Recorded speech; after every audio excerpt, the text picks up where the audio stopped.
បាទជំរាបសួរបងប្អូនទាំងអស់គ្នាដែលនៅក្នុងបណ្ដាញសង្គម YouTube ថ្ងៃនេះវិលត្រឡប់ជួបជាមួយនឹងខ្ញុំបាទសុផាតទៀតហើយ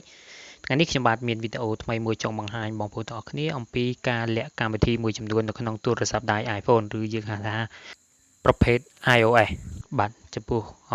បងប្អូនដែលមិនទាន់បានចុច Like និង Subscribe បងប្អូនអាចចុច Like និង Subscribe នៅ Channel ខ្ញុំបាទនៅពេលដែលបងប្អូនចូលទៅក្នុងទូរស័ព្ទបងប្អូនចូលទៅក្នុងកម្មវិធី Setting បាទនៅពេលដែលយើងចូលទៅក្នុងកម្មវិធី Setting យើងអូសមកក្រោមបន្តិចនឹងឃើញពាក្យថា Screen Time បាទនៅពេលដែលចុចពាក្យថា Screen Time រួចរាល់ហើយយើងនឹងឃើញអក្សរមួយដែលមាន highlight ពណ៌ក្រហមហ្នឹងដែលមានពាក្យថា Content and Privacy Restriction បាទអ្នកទាំងគ្នាចុចលើពាក្យហ្នឹងមក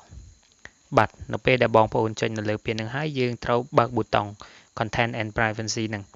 បាទយើងបើកប៊ូតុងឲ្យវាចេញនៅផ្ទៃពណ៌ខៀវមកបន្ទាប់មកទៀតយើងចូលទៅក្នុងអក្សរដែលមានពាក្យថា Allow App បាទនៅពេលដែលយើងចុចពាក្យថា Allow App រួចរាល់ហើយយើង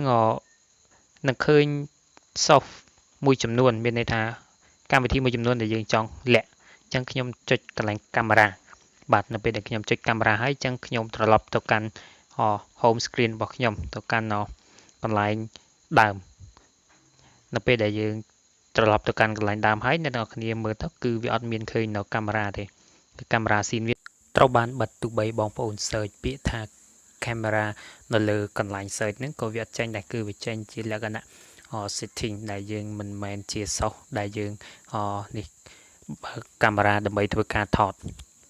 ហើយឥឡូវខ្ញុំមកសាកចូលទៅក្នុងកម្មវិធីវិញហើយខ្ញុំបើកនៅប៊ូតុងកាមេរ៉ាហ្នឹងវិញ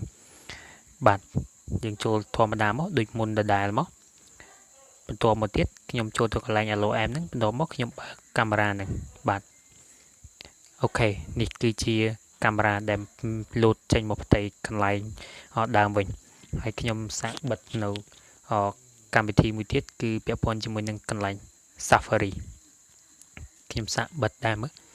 នេះគឺ Safari គឺវានៅមានចាំមើលខ្ញុំចូលទៅបិទវាម្ដងទៀតកន្លែង Safari ហ្នឹងតើវាមានដែរឬទេបាទអូខេឥឡូវគឺអត់មានទេគឺនៅផ្ទៃខាងក្រោមនេះគឺអត់មានទេខ្ញុំអូសថ្នាំអត់ដែរបាទហើយជាចុងក្រោយខ្ញុំបាទសូមអរគុណដល់បងប្អូនទាំងគ្នាដែលចំណាយពេលតាមដានស្ដាប់